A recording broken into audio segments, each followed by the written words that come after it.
1,45,00,000 মহিলার অ্যাকাউন্টে 3,000 টাকা করে ক্রেডিট করেছে পশ্চিমবঙ্গ সরকার। এটা এক নম্বর। দ্বিতীয় নম্বর হচ্ছে আয়ুষ্মান ভারত, তার সঙ্গে মুখ্যমন্ত্রী স্বাস্থ্য বীমা যোজনা। অপেক্ষা করুন, ভালো, নিশ্চিত ভালো কিছু মানুষ পাবে। কিন্তু আপনি জানেন আমাদের এই গত কয়েকদিন ধরে মিদনাপুরে প্রচন্ড ওয়াটার লগিং এবং আপনার প্রচুর বৃষ্টির জন্য প্রচুর মানুষ ক্ষতিগ্রস্ত হয়েছেন এবং অনেকেই বাড়ি ঘরদুয়ার ছেড়ে শেল্টারে ছিলেন।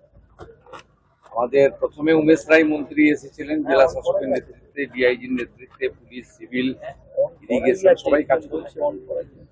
গত দুদিন ধরে রাজ্য সরকারের পক্ষ থেকে একাধিক মন্ত্রীকে এই জেলায় পাঠানো হয়েছে।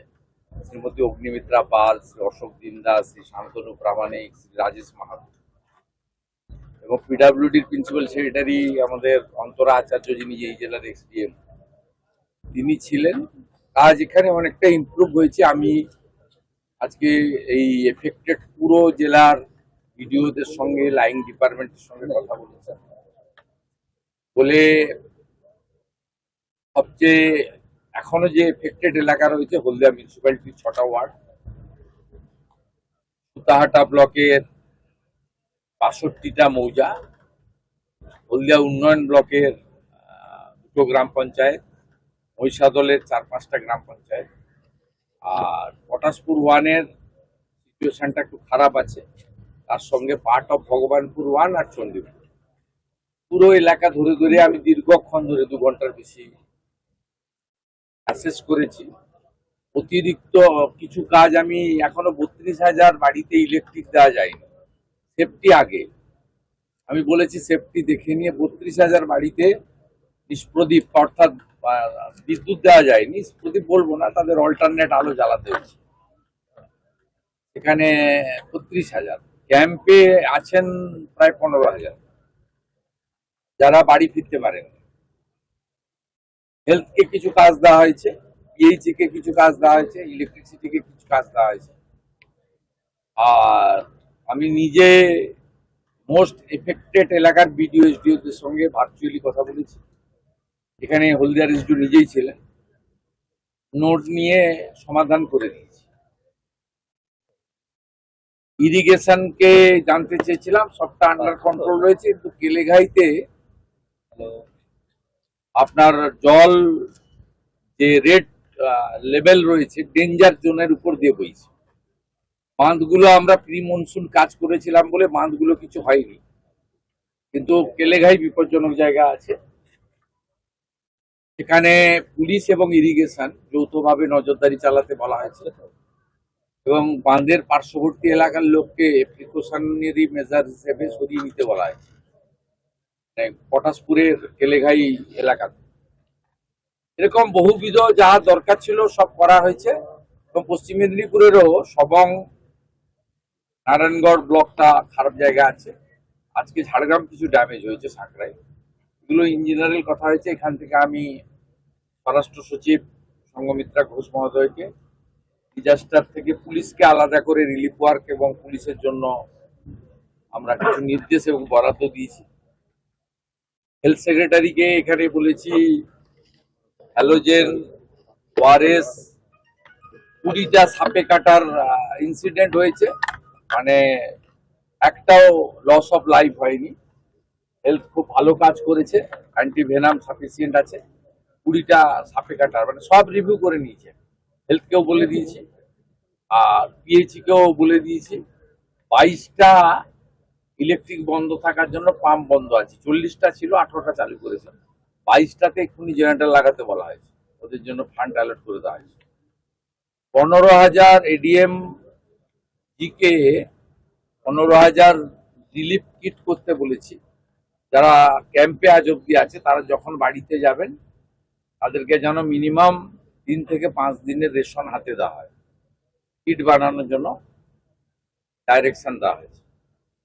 যা যা লাগে আমার প্র্যাকটিক্যাল অভিজ্ঞতার ভিত্তিতে আমি করেছি। দীর্ঘদিন এই ফিল্ডে আমি কাজ করি, রিলিফ ওয়ার্কে এবং বিভিন্ন ডিজাস্টারে। জানেন 2013-তে বড় ডিজাস্টার আমি আপনাদের সবাইকে নিয়ে সামলেছি।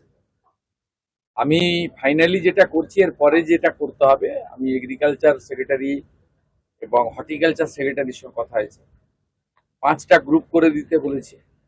তাতে এগ্রিকালচারের 2জন, হর্টিকালচারের 1জন, ফিশারির 1জন, আর আমাদের ইন্স্যুরেন্সের যারা এগ্রিকালচার ইন্স্যুরেন্স করে তাদের টিম আসবে। পানের বোর্ডের, ফুলের বাগান, ফিশারি এবং আমনের যে ক্ষতি হয়েছে, দরকার হলে এখনো রোপণের সুযোগ রয়েছে, মানে আমরা যাকে গ্রামের কথায় বলি রোয়া রয়েছে। আমি ওঙ্কার মিনাকে বলেছি, এগ্রিকালচার সেক্রেটারিকে, তিনি 5টা টিম রেডি করে পাঠাবেন। আর ডিস্ট্রিক্ট ম্যাজিস্ট্রেটকে আমি বলে দিয়েছি বিডিওদের সামনে যে হাউস ড্যামেজ যারা আবাসের টাকা পেয়েছে কেন্দ্রীয় সরকার বা রাজ্য সরকারের বিভিন্ন আবাসে বাড়ি তৈরি, তাদের ক্ষেত্রেও নয়, কাঁচা বাড়ির ক্ষেত্রে প্রচুর কাঁচা বাড়ি আছে, কারণ আমরা এবারে এবছর 30 লাখ নতুন বাড়ি তৈরি করবো ঠিক করেছি প্রধানমন্ত্রী আবাস।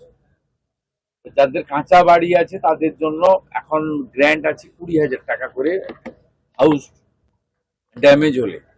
আমি অ্যাসেসমেন্ট করতে বলেছি, বিডিওরা অ্যাসেসমেন্ট করে লিস্ট দিক, তাদের জন্য, এগ্রিকালচারের জন্য, হর্টিকালচারের জন্য আমি আলাদা প্যাকেজ সরকারের পক্ষ থেকে ঘোষণা করব। মহিষাদলের বিডিও আমাকে বলছিলেন যে অনেক এনজিও বেসরকারি অমুক তমুক সাহায্য করছে। কারণ সরকার সাহায্য তারা তাদের মতো করে করুক, কিন্তু এই সরকার নিজেরাই দক্ষ, সরকার নিজেরাই কাজ করবে। অন্য যারা করতে চাইছেন মোস্ট ওয়েলকাম। আর এখানে হলদিয়ার ইন্ডাস্ট্রিগুলোকে বলা হয়েছে সিএসআর থেকে তারাও গিয়ে রিলিফ ওয়ার্ক করুক। শুধুমাত্র সরকার, এখানকার এসডিও, বিডিও তারা দেখিয়ে দেবে কোন এলাকাটাতে এফেক্ট বেশি হয়েছে, কোন এলাকায় বেশি করা হবে। দাদা, একটা বিষয় জিজ্ঞেস করছি, সরকারের 100 দিন, এই 100 দিন আপনারা একাধিক প্রকল্প নিলেন, একাধিক পরিকল্পনা দিলেন, কার্যকরও কিছু করেছে, হ্যাঁ কার্যকর করা হয়েছে, তো সেই জায়গা থেকে কিভাবে দেখছেন এই 100 দিনটাকে, মানে আপনার মূল্যায়ন যদি বলেন এই 100 দিনের? এটা তো অল্প সময়। আমি তো 4টে বিন্দুর উপরে আপনাদেরকে বলেছি। 4টে বিন্দু হচ্ছে আমাদের লক্ষ্য, তার বিষয় একটা হচ্ছে রাষ্ট্রীয় সুরক্ষা, ওই জন্য বিএসএফ কে জমি দেওয়া হয়েছে। দ্বিতীয় হচ্ছে সাংবিধানিক কর্তব্য, বিএনএস চালু হয়েছে, জনগণনা শুরু হয়েছে, কেন্দ্রীয় সরকারের সমস্ত ডাটা রিপোর্ট পাঠানো হয়েছে, সাংবিধানিক কর্তব্যের মধ্যে পড়ে। তৃতীয় হচ্ছে জনকল্যাণমূলক কর্মসূচি, কেন্দ্র এবং রাজ্যের কর্মসূচিতে যুক্ত হওয়া। আমাদের 5টা ফ্ল্যাগশিপ প্রজেক্টের উপরে আমরা জনকল্যাণের কাজ করব। এক হচ্ছে অন্নপূর্ণা যোজনা, 1,45,00,000 মহিলার অ্যাকাউন্টে গেছে। আমি একটা ভিডিওকে জিজ্ঞেস করছিলাম, তমলুকের ভিডিও, আপনার ব্লকে কতজন অন্নপূর্ণার টাকা ক্রেডিট হয়েছে? উনি বললেন 58,000 মহিলার অ্যাকাউন্টে টাকা ক্রেডিট হয়েছে একটা ব্লকে।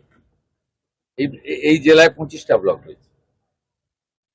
1,45,00,000 মহিলার অ্যাকাউন্টে 3,000 টাকা করে ক্রেডিট করেছে পশ্চিমবঙ্গ সরকার, এটা 1 নম্বর।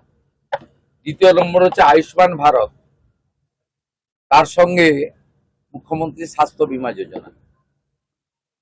তৃতীয় হচ্ছে প্রধানমন্ত্রী আবাস যোজনা, 25 লক্ষ বাড়ির নাম পাঠিয়ে দিয়েছি আমরা। আমি কয়েকদিনের মধ্যে নন্দীগ্রামে আসবো, ওখানে 11,000 বাড়ির জন্য চেক দেব। আমাদের 1 লক্ষ বাড়ি প্রথম দিয়ে গেছিলেন শিবরাজ সিং চৌহান, তা 25 লাখ বাড়ির লিস্ট পাঠিয়েছি। 31 আগস্ট অব্দি টাইম করেছে, আরো যাদের বাড়ি করতে হবে তাদের তালিকা পাঠানো হয়েছে। এটা তৃতীয় প্রজেক্ট আমাদের। চতুর্থ আমাদের প্রধানমন্ত্রী সূর্য ঘর, 1 লক্ষ বাড়িতে সৌর আলো দিতে বলেছে, আমরা 5 লাখ বাড়িতে দিতে চাই। এখন অব্দি 5,000 বাড়িতে আলো জ্বালানো গেছে, সৌর আলো, এখানে ইলেকট্রিকের বিল আমাদেরকে দিতে হবে না। এবং পঞ্চমত আমাদের পিএম কিষাণ 6,000-এর বদলে 9,000, কৃষক বন্ধু ন্যূনতম জল জমি থাকলেই 4,000 টাকা। এইরকম বেশ কিছু ফ্ল্যাগশিপ প্রজেক্টের উপরে জনকল্যাণে কাজ হচ্ছে। শেষ যেটা, এই চতুর্থ বিন্দু হচ্ছে শিল্পায়ন, বিনিয়োগ, বাণিজ্যিক পরিবেশ গড়ে তোলা, তার সাথে কর্মসংস্থান, বহুমুখী কর্মসংস্থান, সরকারি কর্মসংস্থান, বেসরকারি কর্মসংস্থান, শিল্পায়নের মাধ্যমে কর্মসংস্থান এবং আর্থিক সহযোগিতা দিয়ে, তার মধ্য দিয়ে সফল ব্যবসায়ী বানানোর মধ্য দিয়ে সক্ষম এবং কর্মসংস্থান, এই বহুমুখী কর্মসংস্থান, শিল্পায়ন, বিনিয়োগ, এই বিন্দুগুলোর উপরেই বর্তমান সরকার কাজ করছে। 101 দিন হয়েছে, অপেক্ষা করুন, ভালো, নিশ্চিত ভালো কিছু মানুষ পাবে। বাংলার আওয়াজ, বাঙালির আবেগ, জি 24 ঘন্টা।